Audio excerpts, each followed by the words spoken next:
बीड नगरपालिका निवडणुकीतील उमेदवारांच्या प्रचारार्थ उपमुख्यमंत्री अजित पवार यांची जाहीर सभा पार पडली। या सभेत बोलताना अजित पवारांनी रामकृष्ण हरी हा शब्द उच्चारला। यावेळेस उपस्थितांपैकी काहींनी वाजवा तुतारी असं म्हणत प्रतिसाद देखील दिला। त्यानंतर अजित पवारांनी सारवासारव केली आणि आपण संतांच्या भूमीतील आहोत, त्यामुळे एकमेकांना भेटलो तर रामकृष्ण हरी असं म्हणतो असं म्हणत अजित पवार यांना सारवासारव करण्याची वेळ आली। आम्ही स्वच्छ चारित्र्याचे, आमचा मराठवाडा साधू संतांचा मराठवाडा आहे। आम्ही सगळे निर्व्यसनी आहोत, व्यसनाधीन नाही। टाळ्या वाजवू नका, कोण आहे तुम्हाला माहिती आहे।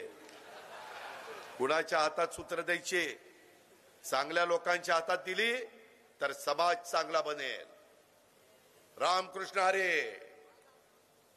जर चुकीच्या लोकांच्या हातात दिली तर समाज बिघडेल, व्यसन लागतील। आपण कुणी भेटलं तर रामराम पण करतो। आपण वारकरी संप्रदायाचे लोक भेटलो की रामकृष्ण हरी म्हणतो।